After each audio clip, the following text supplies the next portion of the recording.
Halo guys, kembali lagi bersama kami ABCD Fools. Kita bakal bahas masalah-masalah.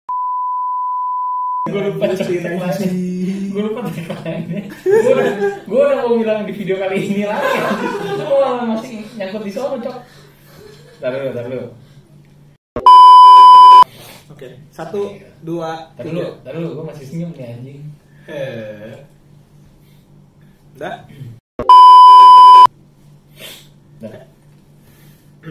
Halo guys, kembali lagi bersama kita ABCD Fools. Kita di sini bacot-bacot santai, musyawarahin hal-hal masa kini, masa yang akan datang. Kalau ada masanya. Oke. Jadi di sini, gimana dulu ya?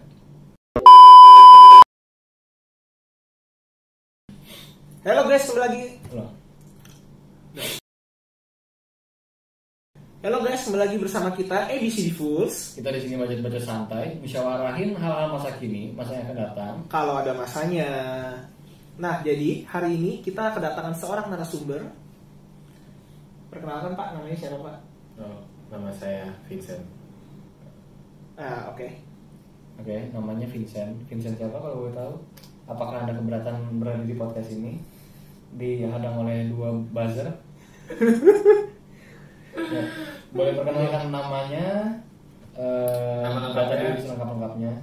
Nomor KTP, nomor KK, nomor kartu kredit juga boleh, sama belakangnya kasih tahu. Enggak. Oh, Nama lengkapnya Vincent Albertus. Oke. Di sini kita hari ini topiknya akan ngebahas perusahaan bodong ya. Narasumber ini korban dari perusahaan bodong. Jadi di sini Vincent Albertus ini sebagai narasumber dan juga selaku korban perusahaan bodong. Jadi kalau boleh tahu gimana sih emang awal ceritanya, kronologi dan awal ceritanya itu gimana sih?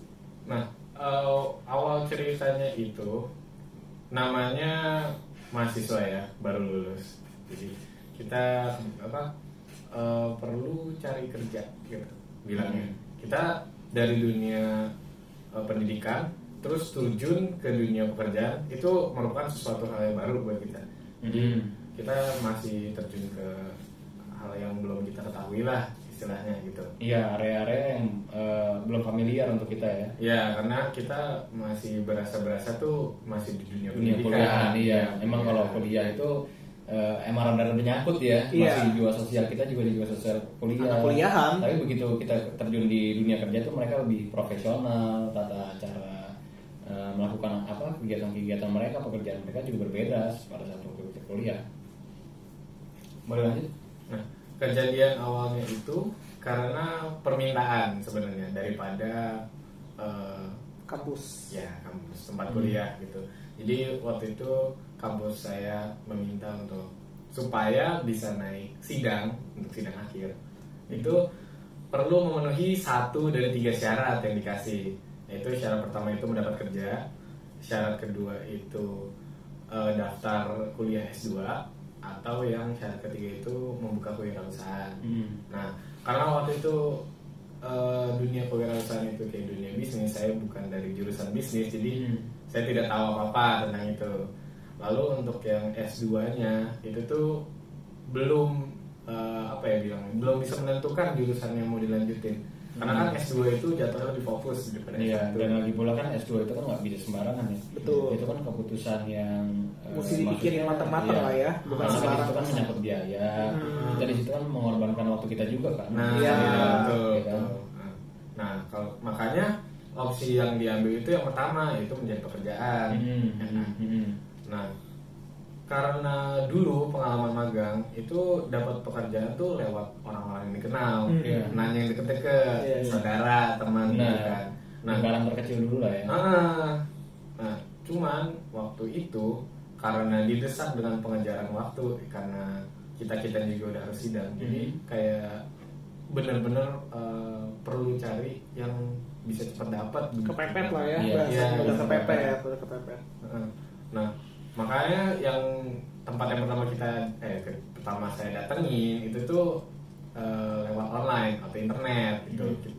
Cari-cari iklan lowongan kerja gitu dari web yang tertera di Google gitu. lalu didapatilah ini satu link untuk kerja yang Loker itu. bukan loker, tapi di situ tuh ada deskripsinya. Jadi satu perusahaan ini nyari orang yang bisa kerja A atau yang bisa kerja B atau yang bisa kerja C. Jadi kayak satu perusahaan perlu ada bidang-bidangnya gitu. Orang-orangnya bisa masuk sebagai misalkan admin atau misalkan sebagai operator produksi gitu. Udah detail lah ya, maksudnya mereka udah dijelaskan secara detail kalau pencarinya, nilainya Iya. mintanya A, B, C gitu kan.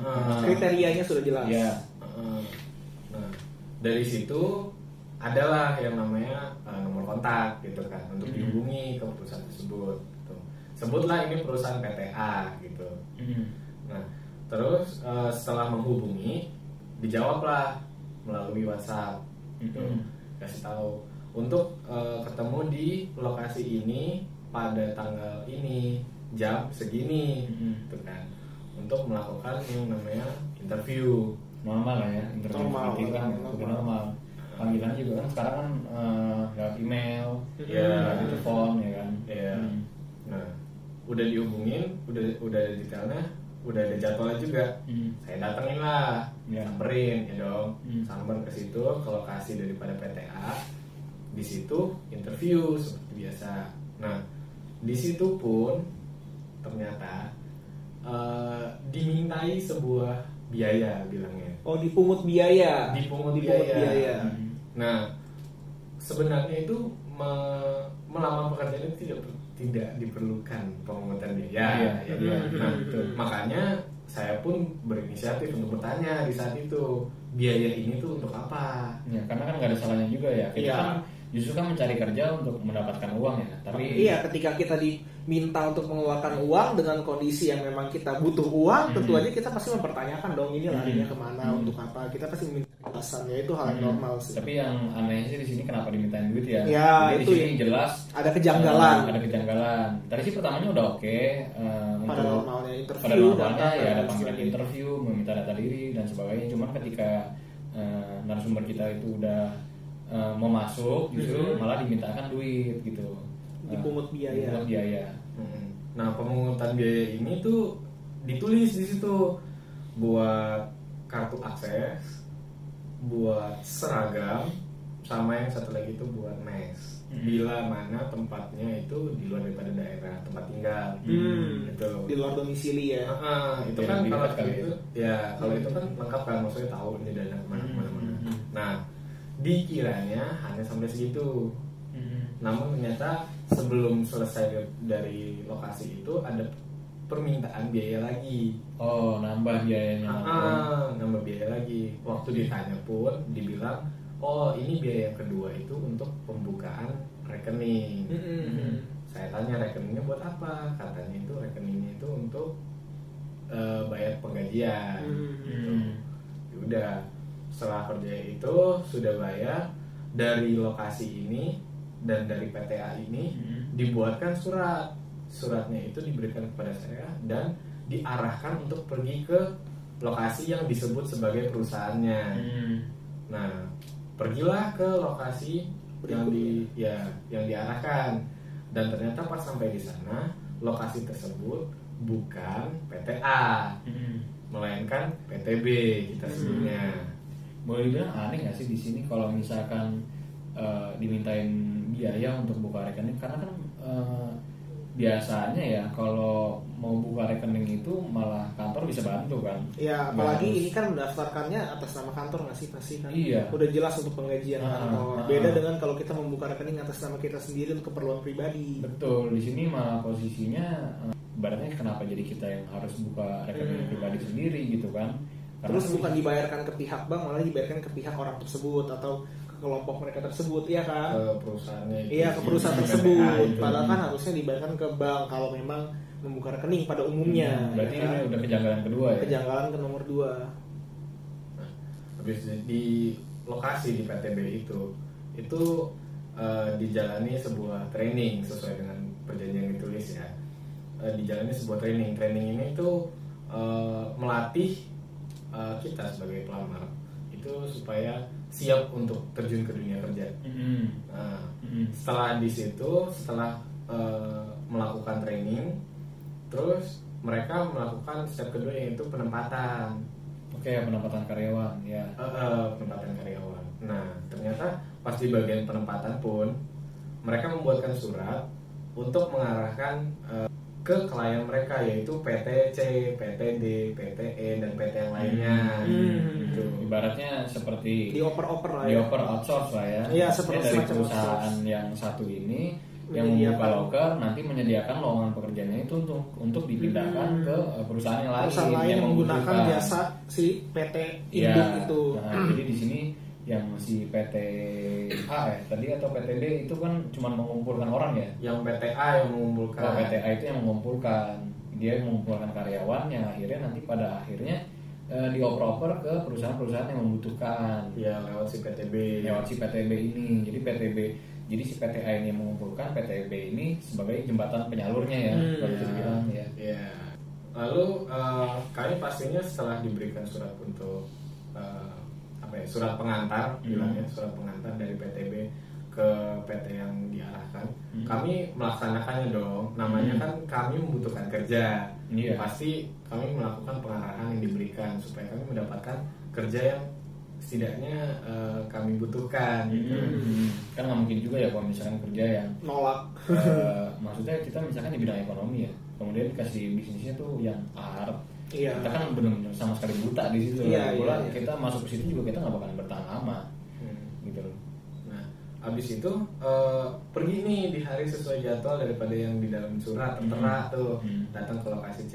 Nah, di waktu itu kondisi saya suratnya anterin, ya kan, ke perusahaan yang tertera, ya kan. Udah dianterin, dikasih, mereka buka dong, ya kan? Mereka buka, mereka lihat, mereka baca, lalu nggak terlalu lama mereka balikin lagi suratnya. Abis dibalikin suratnya ke saya, terus mereka cuma bilang gini, kamu balik lagi deh ke perusahaan B. Gitu. Kamu jadi kayak bola mantul ya. Iya, dipantulin lagi, dibalikin lagi. Padahal mereka udah menyalurkan tapi malah mantul lagi kayak Mantul gini. lagi ke ininya, ya, Iya. ke induknya lah ya. Iya. Kenapa tuh? Kenapa bisa mantul kayak gitu? Nah kan awalnya kan ditanya, maksudnya ini Iya. disuruh ngapain, pas dibilang oh kamu balik ke si PTB ini. Waktu ditanya kenapa disuruh begini, ya mereka nggak jawab, mereka cuma bilang kamu balik lagi aja ke PTB. Oh, nggak transparan ya? Mhm. Kurang transparan di sini. Malah membingungkan Iya, jadinya, membingungkan orang yang banget, mencari kerja malah. membingungkan. Bikin orang jadi bolak-balik gitu. Iya. Ya, Di apa ya? Ya tadi bilang dioper-oper betul. dioper-oper ya. Lalu Nah, habis dari situ balik dong, sesuai pengarahan, baliklah ke PTB. Nah, di PTB ini masuklah ke ruang konsultasi bilangnya, karena kan yang pertama itu dianggapnya ditolak karena dianggap klien- gagal berarti ya. Ya, Dianggap gagal berarti ya. karena si PTC itu tidak menerima orang yang dikirim dari PTB. Gitu.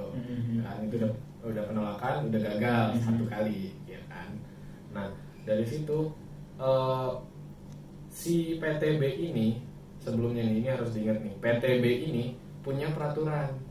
Dia bilang kayak gini, kalau dalam jangka waktu yang tertera itu PTB melakukan penempatan terhadap pihak kedua kita pelamar, itu selama jangka waktu tersebut gagal penempatan 3 kali,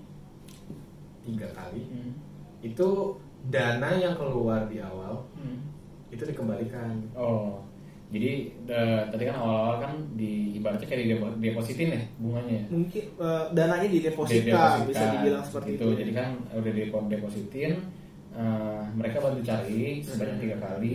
Kalau misalkan sampai 3 kali itu nggak ketemu, harusnya balik duitnya. dananya. Lalu kelanjutannya Nah, 1 kali sudah gagal, ya kan? berarti memiliki 2 kesempatan lagi. Ya, PTB memiliki 2 kesempatan lagi. Nah, tapi waktu mau pemberian yang kedua, mereka bilang kalian tunggu konfirmasi dari kami, Dari PTB. dari PTB, karena di waktu itu belum ada lowongan yang terbuka. Berarti jam terbangnya ini dipegang banget sama si PTB ya? Bisa jadi, bisa dibilang Jam, seperti udah itu. jam terbang, biaya-biaya yang di awal juga tadi kan masih di hold kan sampai 3 kali. Dan jangan lupa data-data pribadi. Iya, data-data pribadinya juga itu masih ketahan ya. Terus karena kita disuruh nunggu, kita nunggu dong. Nah, kalau kita nunggu kontak, tapi kita tidak meninggalkan data kita untuk dikontak, berarti mereka tidak salah untuk tidak mengkontak kita kan? Betul. Iya, betul. Nah, namun kita pelamar mengisi lengkap sebuah data, yang tadi sudah bilang, data lengkap besertakan nomor yang bisa dikontak. Mereka menyatakan, PTB ini menyatakan bahwa kami akan mengontak kalian pelamar bila mana ada lowongan yang sudah terbuka. Karena PTB ini memang di suratnya tertulis bahwa ada 3 kali kesempatan untuk penempatan, gitu. Betul. Karena yang pertama sudah gagal, berarti mereka masih punya 2 kali lagi kesempatan. Nah, setelah dibilang tunggu, ya kami melakukan tunggu. Iya, di sini malah jadinya main tunggu-tungguan. Kan? Iya. Nah, problematikanya adalah Tidak ada konteks sampai sekarang. Sama sekali. Sama sekali dan tidak ada. kejadiannya sama itu sekali. sudah dari sejak Agustus dari Agustus. Berarti Agustus sampai 2020. Agustus 2020. sampai 2000 itu Agustus 2020 20. sampai ke Februari Februari sekarang, 2021. Berarti udah sekitar berapa 5 bulan kali? Dari bulan 8 hitungannya. 8. Bulan 8, 9, 10, 11, 12, 5 bulan. 1, 2. Oh, 6 bulan malah. 6 bulan. 6 bulan itu tidak ada tindak lanjut dari Konfirmasi dari- konfirmasi dari PTB ya. Dari PTB tersebut. Berarti kan di sini kan Makin ada kejanggalan. makin ada kejanggalan nih ya, karena 6 bulan narasumbernya juga nggak dapat kerja, nggak dapat apa-apa lah, maksudnya tidak ada kepastian ya. Jadi kontakin juga. Iya, nggak ada kepastian karena kan orang lagi butuh cepat, makanya itu dia mengeluarkan biaya, benar nggak? Kalau Betul. misalkan kita butuh cepat gitu, kita mengeluarkan biaya itu kan hal-hal yang wajar ya. Ya mungkin bukan dibilang wajar, namun karena desakan psikologis kali ya, karena memang udah benar-benar kutip-kutip darurat, kepepet. Jadi kita sebagai manusia paranormal ya sudahlah, keluarkan saja dari Tapi ini. emang pada dasarnya kan ketika perusahaan itu udah minta duit, berarti kan mereka kan emang sudah menjamin kalau perusahaan ini bakal nyalurin secara cepat. Ya, karena kan betul. ada uang Ada uang yang klien di keluar. sini, ada uang customer di sini ya kan. Konteksnya seperti itu. Konteksnya seperti itu. Tapi ini udah 6 bulan, akhirnya nggak dikontak-kontak, nggak ada kejelasan di sini jadinya. Jadi di sini secara kronologi kalau gue lihat ya, permasalahannya itu adalah nggak ada, di sini kurang transparansi sih. Betul, kurang transparansi terhadap para pelamar pekerjaan. Iya. Apakah Kurang transparansi dan juga posisinya yang mencari pekerjaan itu terlalu dioper-oper. Karena terlalu dioper-oper jadi banyak informasi-informasi itu yang lost, misleading dan gitu juga kan. loss. Apalagi tadi kan seperti yang tadi percobaan pertama nggak terima gitu kan. Harusnya justru si B itu kan langsung mencari solusi dong. Iya. Karena kan mereka punya kesempatan 3 kali. Tapi bukan berarti mereka bisa membuang-buang waktu. Gitu Dan kan. sampai bahkan malahan sampai jadinya melewati dari jangka waktu yang udah dikatakan kepada calon pelamar tersebut juga. Iya. Iya kan? Benar. Ya itu kan di situ kan maksudnya itu tertera kan dalam perjanjiannya. Kan? Iya, tertera di kertas. Nah, jadi sudah ditandatangan di atas materai, sudah ada Oh, di atas materai? Di Tentang atas atas materai? materai. Berarti itu kan kalau bisa dibilang kan prestasi ya. Bisa dibilang. Karena itu kan kontrak perjanjian kan. Kontrak perjanjian kalau misalkan dilanggar dia wan prestasi dong. Kan bilangnya mereka akan menghubungi untuk memberikan informasi. Nah, tapi tidak melakukan, ya sudah. Berarti wan prestasi. Bisa dibilang wan prestasi. Karena kan kalau konteksnya perjanjian ya, konteksnya perjanjian itu dimana mengikatkan Kedua belah pihak. Iya, kedua belah pihak. Pihak pertama dan pihak kedua. Ataupun pihak-pihak lainnya yang terlibat. yang Intinya terlibat para di dalam pihak perjanjian dalam satu tersebut. perjanjian tersebut. Nah, perjanjian itu yang sudah ditandatangan itu menjadi mengikat bagi mereka yang Para pihak yang mengadakan- bersetuju yang Ya, melakukan sebuah perjanjian tersebut. Nah, berarti harusnya itu sudah menjadi undang-undang bagi kedua belah pihak. Iya, betul, menjadi pengikat antara Mengikat, para ya pihak. kan. Berarti kalau apabila ada salah satu dari peraturan tersebut yang dilanggar, Berarti berarti bisa dibilang sebuah dia wan wan prestasi. Ketika dia wan prestasi, harusnya hak-hak yang dimiliki oleh narasumbernya itu Dikembalikan. dikembalikan. dia berhak lah berhak mendapatkan kembali. Karena kan sudah prestasi juga kan, sudah dilanggar juga gitu. Tapi di sini hak-haknya itu tidak diindahkan, malah diabaikan. Seperti data diri ya. Apakah saudara sebelumnya udah pernah memintakan uang ataupun data diri ke perusahaan tersebut setelah melewati jangka waktu yang disebut tertera di surat itu? Iya. Sudah. Tapi respon mereka adalah yang pertama ya, mengenai dana yang dikeluarkan. Mereka menyatakan bahwa dana ini hanya berlaku dalam jangka waktu yang tertera. Yang dinyatakan itu yang dimateraikan itu yang ternyata yang ada di suratnya itu. Kata mereka, bila mana di luar daripada jangka waktu yang tertera, udah itu hangus lah dibilangnya. Dianggapnya itu bukan lagi tanggung jawab mereka. Iya. Tapi mereka malahan melewati dari jangka waktu itu, nggak ada memberikan apa-apa. Berarti di sini ibaratnya duit hilang. Karena di perjanjiannya udah jelas itu udah melewati batas waktu, tidak ada follow back action dari pihak tersebut, dari pihak perusahaan tersebut. Ya akhirnya gimana ya, meminta pertanggungjawaban itu oleh siapa gitu. Betul. Jadi ya jadinya banyak kerancuan karena memang dari semua informasi yang diberikan juga, satu, informasinya sudah misleading. Kedua, pada saat dipintakan mereka meresponnya seperti itu, ya otomatis ini menjadi sebuah pertanyaan tanda tanya besar, apalagi untuk masyarakat awam yang tidak memiliki kemampuan hukum atau bukan tidak memiliki kemampuan hukum, tapi kurang memahami masalah hukum. Karena kan kalau kita lihat ya, masyarakat awam itu kan nggak semuanya melek sama hukum ya. Masih buta hukum. Masih banyak yang kurang memahami. Karena kan ya gimana sih, kan masyarakat awam punya kegiatan masing-masing, punya kegiatan masing-masing dan punya keahlian masing-masing. Iya, dan nggak semuanya itu diwajibkan untuk belajar hukum, tapi setidaknya mengetahui. Cuman kan masalah kayak gini ya sangat disayangkan sekali ya, kalau dibiarkan akan menjadi kebiasaan. Ditambah lagi di tengah era pandemi seperti ini, banyak orang yang mudah banget. Iya, betul kan? Di era pandemi ini ada banyak hal-hal yang bisa dibilang seperti ini banyak terjadi karena juga jujur-jujuran saja saya hampir menjadi korban juga. Cuman saya nggak mau. Jadi saya dari awal saya udah mencium ini orang bau penipuan, jadi saya cabut. Nah, mohon maaf sebelumnya, kalau boleh tahu apakah jumlah yang dikeluarkan ini biayanya cukup besar? Untuk seorang mahasiswa yang belum memiliki kerja pasti, yang berarti belum memiliki penghasilan sendiri, itu pengeluaran yang cukup besar lah.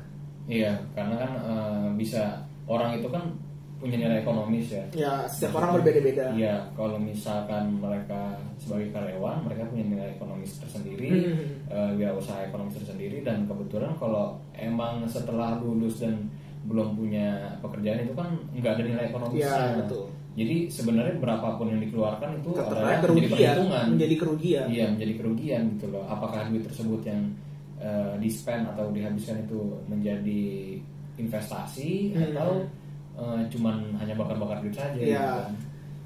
Lalu yang ingin saya tanyakan kepada saudara Vincent, kira-kira saudara Vincent waktu ingin melamar pekerjaan tersebut, saudara Vincent ngecek nggak sih di internet apakah perusahaan ini ada, maksudnya secara fisiknya ada atau dan sebagainya? Karena jujur kita semua sudah melakukan sebuah research melalui website Dirjen AHU yang mengurusi, misalkan kita mencari nama PT yang terdaftar. Memang nama PT tersebut terdaftar di Dirjen AHU, memang sudah terdaftar. Kita sudah melakukan research, jadi bisa dikatakan sudah punya izin usaha ya. Iya, kalau sudah legal, tapi kita tidak bisa mendapatkan detail informasi dari dirjen tersebut karena kan memang itu kan data pribadi perusahaan. Betul. Kita nggak bisa minta secara bebas, bisa sembarangan, apalagi kalau perusahaannya kan belum terbuka ya. Iya, belum terbuka untuk umum.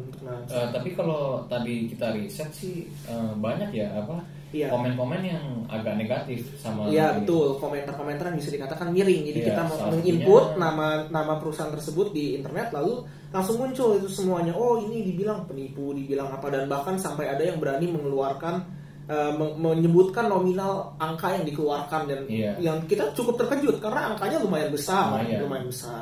Berarti kan ini bukan hanya 1-2 orang, banyak. Bukan hanya tapi sampai sekarang berarti udah dari Agustus sudah 6 bulan. Tadi malah kita lihat di internet itu ada yang dari Februari 2020 membuat, bahkan berarti udah lama ya menipunya. Sampai ada di menipu ya, maaf.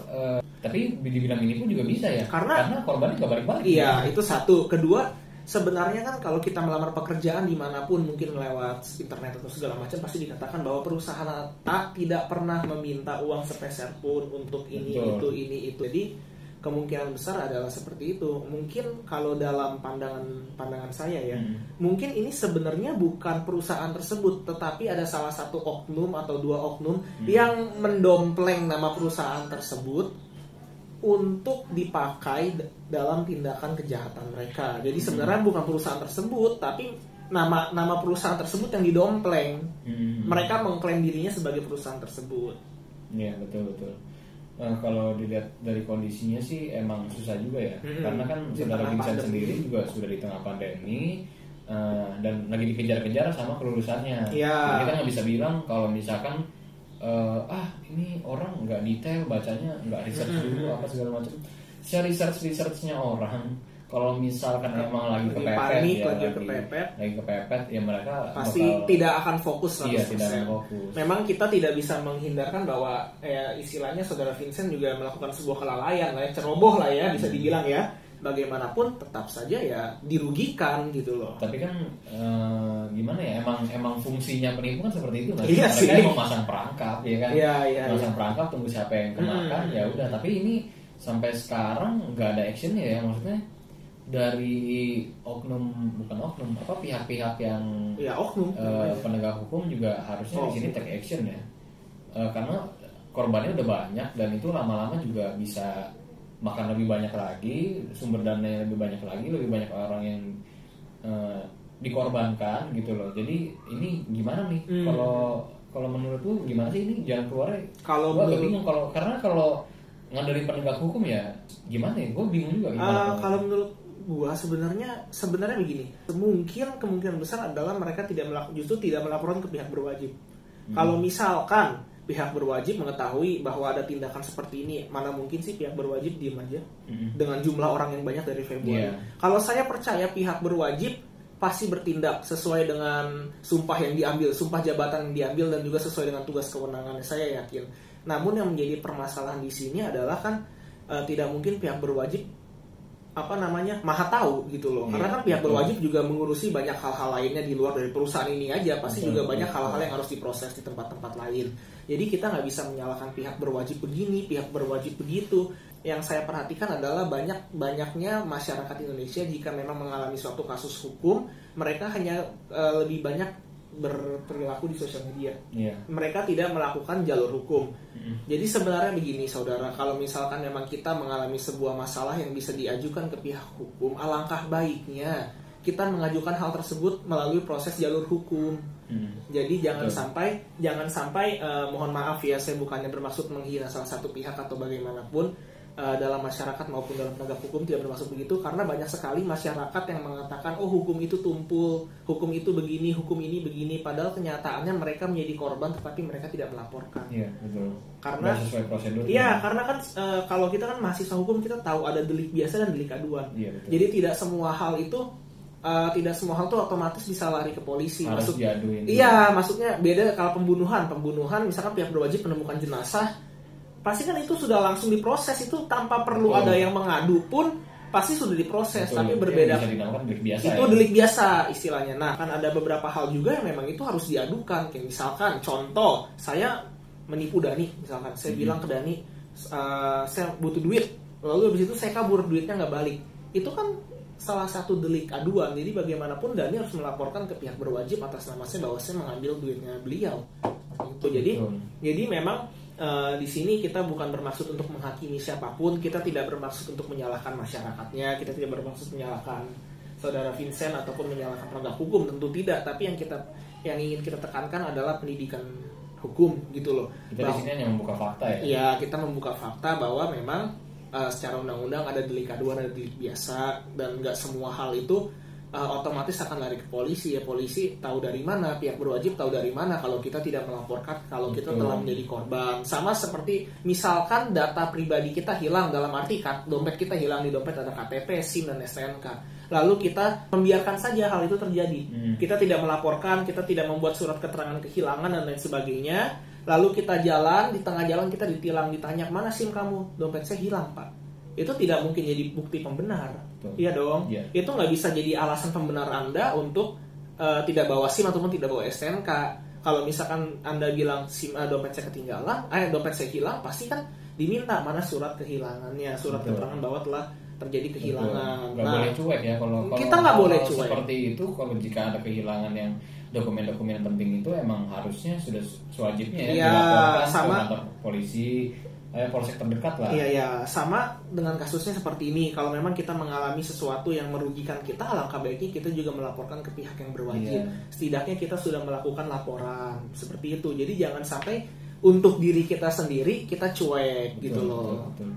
Jadi kalau bisa gue tarik di sini ya, benang merahnya adalah mungkin ada pihak yang bermasalah, ya kan? Kita tidak bisa memungkiri bahwa memang sudah terjadi, duit hilang ini sudah terjadi, dan bahkan kalau tulis di Google nama perusahaan tersebut yang tidak mungkin kita sebutkan karena kami khawatir bahwa bukan perusahaan tersebut pelakunya, tetapi oknum-oknum yang mendompleng nama perusahaan tersebut. Banyak korbannya itu sudah berkoar-koar, ada di YouTube dan segala macam, di Facebook segala macam, itu sudah banyak sekali. Kita nggak bisa memungkiri hal tersebut. Jadi di sini kalaupun ingin membela diri, tapi harus sesuai prosedur. Betul. Benar. Kita nggak bisa take action, ya ibaratnya secara main hakim sendiri. Betul. Main hakim sendiri melalui internet, malah itu bisa diputar balikin ya. Betul bisa sekali. jadi orang yang itu yang mencela nama baik.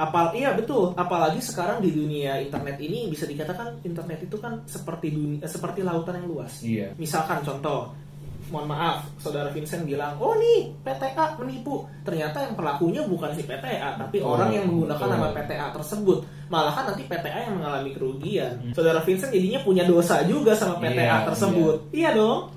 Karena sebenarnya ditipu sama orang yang mengatasnamakan PTA. Tapi melapor ke polisi atas nama PTA yang bersalah gitu. Iya, seolah-olah menuduh PTA padahal bukan PTA tersebut. Bisa saja kan, kita tidak pernah tahu. Karena belum ada yang menelusuri ya, kayak sampai maksudnya perusahaan itu kan bukan satu orang ya. Betul, bukan perusahaan itu kan badan hukum dan juga terdaftar gitu. Istilahnya untuk mendaftarkan ke Dirjen AHU itu ya pasti dimintakan KTP dari direkturnya apa segala macam, pemegang saham. Itu hal yang tersinergi. Jadi nggak mungkin untuk masuk ke Dirjen AHU itu nanti diminta ke kementerian apa, intinya banyak.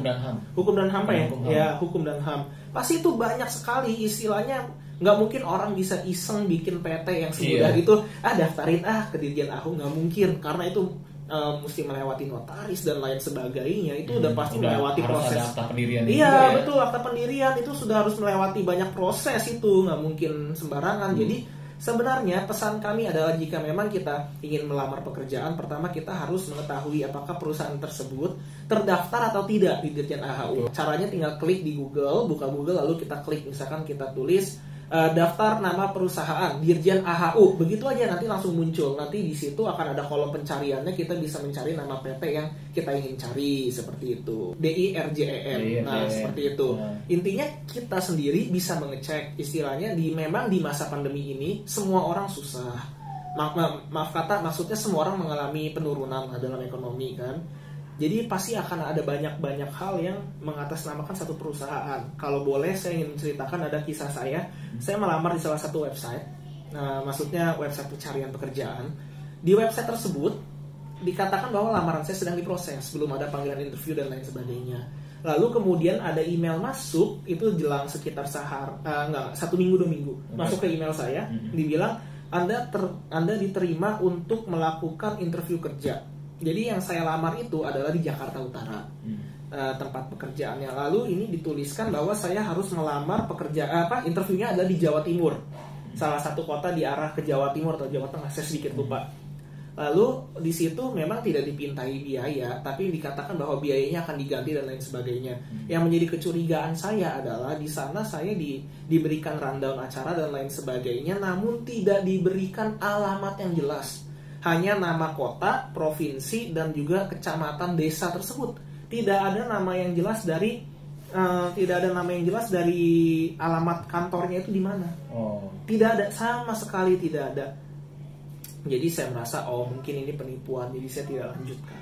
Saya juga nggak mau berlama-lama lah untuk masalah seperti itu. Iya, karena udah nggak jelas. Iya, karena di sini transparansi itu penting banget ya. Ya, Transparansi. apalagi di era digital seperti ini kan, dengan kita memberikan data private kita, misalkan dengan CV kita itu kan ada banyak, ada sejarah pendidikan. Iya, betul. Ya kan, nama, mungkin ada yang dicantumkan nama orang tuanya dan lain sebagainya, kan ada formnya lagi yang harus diisi. Nanti juga bisa dimintain kakak. Iya, ada nomor KTP, ada nomor Iya. kakak, daftar lahir. Nah, dikhawatirkan takutnya itu dipakai untuk identitatif, untuk pencurian identitas. Dan Betul. hal itu adalah hal yang sangat berbahaya. Mungkin memang di Indonesia masih kurang sadar ya kan hal seperti ini ya. Banyak orang. Tapi di zaman teknologi ini data Ya, itu penting banget. data-data Justru seperti itu penjualan penting data sekali. itu penting sekali untuk Marak disebarluaskan. sekali Iya. data-data pencurian data itu berbahaya sekali. Karena bisa digunakan untuk transaksi Iya. atau untuk kepentingan-kepentingan tuh yang bisa dikatakan kriminal ya. Iya, contoh dasar. Misalkan ya, saya menyerahkan KTP saya ke Bro Vincent, contoh. Terus ternyata sama Bro Vincent KTP saya dipakai buat daftar judi online atau Iya, didaftarkan untuk betul, pinjaman betul. online. Itu kan yang dicari saya. Karena Betul. pakai KTP saya seperti itu. Jadi hal-hal seperti ini yang seringkali kita meremehkan, KTP mau buat apa sih? Kakak mau buat apa sih? Mau cari nama orang tua gitu kan. Pada kenyataannya data-data tersebut yang bisa dipakai untuk melakukan tindakan kejahatan, Iya, sadar tidak karena sadar. Di situ ada yang namanya nomor ya. Ada nomor, ada NIK, NIK. ada nomor kakak, itu yang digunakan justru untuk mengisi profil-profil data dan untuk bisa disebarluaskan, bisa digunakan untuk hal-hal yang nggak baik lah. Ya, ya kan? bahkan yang lebih ekstrim lagi, saya pernah melihat sebuah di Facebook, tapi ini di luar negeri, di Amerika, di US, semacam mereka, jadi sebuah page ini di Facebook membuat sebuah anjuran untuk tidak memasang stiker My Happy Family. Kalau misalkan tahu yang stiker di belakang mobil tuh My Happy Family, Iya, karena ada namanya. ada namanya satu. Kebanyakan bahkan kalau yang saya lihat itu adalah My Happy Family. Nanti mungkin editor bisa kasih tunjuk gitu ya, contoh stiker My Happy Family untuk yang belum tahu. Nah, itu di situ dijelaskan bahwa be careful with this sticker, karena kenapa? Di situ para tindak kriminal bisa melihat data informasi rumah tersebut. Misalkan, contoh, misalkan mobil ini dibuntuti, kemana domisili orang ini? Misalkan kita anggap dia sampai di komplek A, dilihat, wah komplek ini elit ya, misalkan. Tapi tidak menutup kemungkinan komplek-komplek lain juga menjadi korban lah ya. Lalu dilihat dari stiker itu, dari keterangan stiker, si kepala keluarga, si ayahnya adalah seorang tentara, berarti jarang di rumah. Oh iya, itu yang menjadi salah satu targetnya. Dilihat jarang di rumahnya. Jarang di rumah nih ayahnya gitu kan. Terus dilihat ibunya. Mereka tinggal mengikuti aja, ibunya pergi dari jam segini sampai jam segini. Jadi mereka tahu titik lemahnya untuk jam kosongnya. Jadi iya. saat keluarga mereka vulnerable atau rapuh lagi rentan, justru malah bisa terjadi. Itu bahkan hal-hal sepele yang kita nggak sadar bisa dipakai datanya untuk. Betul. Nah itu dia. Dan bahkan ada juga video yang saya lihat bahwa katanya gini, misalkan kita begini selfie di depan rumah kita, terus dilihat ternyata di situ tercantum nomor rumah. Iya. Itu bahaya. lalu orang ini update lagi sekolah, misalkan lagi foto di sekolah. Sekolahnya, sekolah ini. Anak ini namanya siapa, kan di sosial media ada namanya. Anak-anak ini ada namanya, rumahnya di mana ketahuan.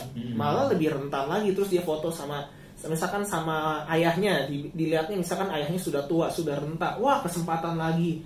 Malah jadi lebih jelas lagi, lebih detail lagi. Atau mungkin dia foto di kendaraannya, ini nomor polisinya, nomor polisi mobilnya, nomor identitas mobilnya, seperti itu.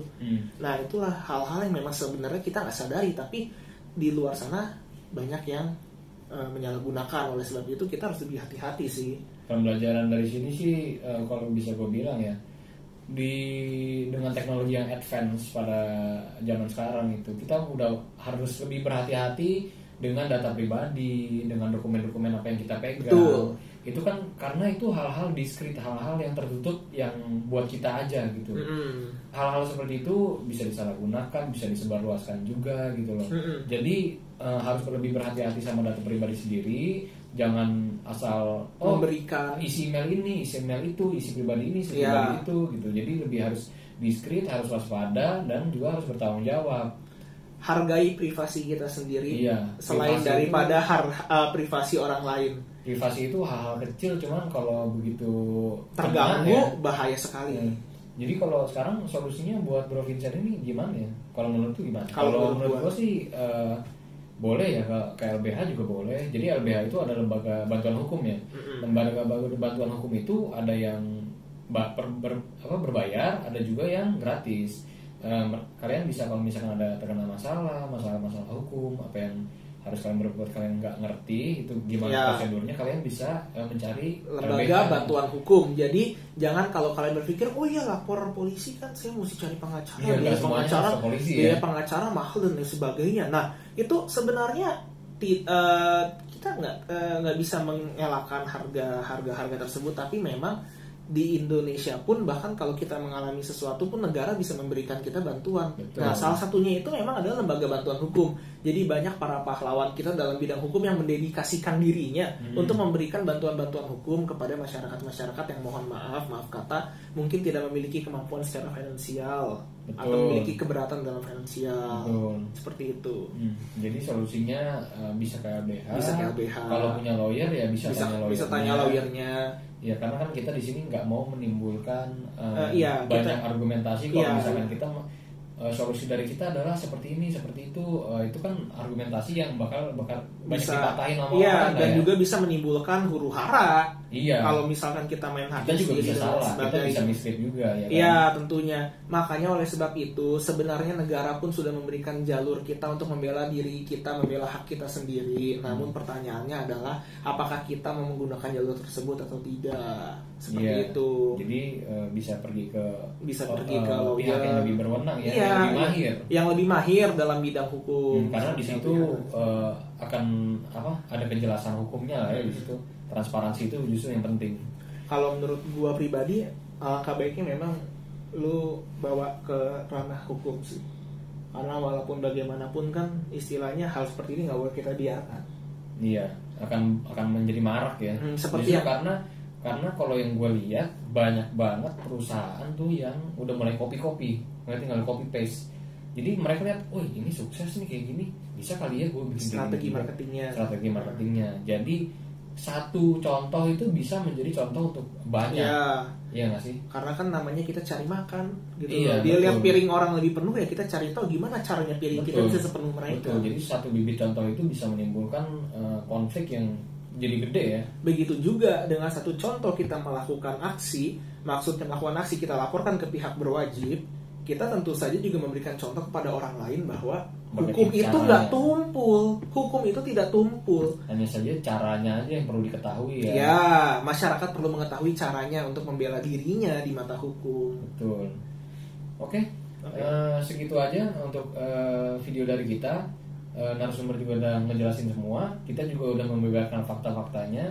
Hanya saja kita di sini nggak mau buka-bukaan solusi karena kita juga belum tentu benar. Jadi kita di sini stay netral. Dan solusi kita pun ala kadarnya yaitu bawalah ke jalur hukum. Hanya memberikan kalian solusi untuk yang lebih mahir di bidangnya. Untuk mencari orang yang lebih mahir dan lebih advance dalam mengerti hal-hal seperti ini. Jadi kita di sini jangan dibiarkan untuk penyedia fakta aja kita di sini biar kalian tahu, kalian mengerti harus kemana. Kita di sini memberikan contoh. Jadi untuk selanjutnya kesalahan-kesalahan seperti ini bisa lebih dihindari. Betul. Dengan cara kita mencegah satu hal pasti akan juga menutup pintu-pintu tindakan kejahatan lainnya. Betul sekali. Nah, oke, sekian itu dari kami. Terima kasih sudah datang, udah sharing ya. Tetap kuat ya. Tetap kuat, harus sabar, harus juga fight. Nggak boleh dibiarin seperti itu aja.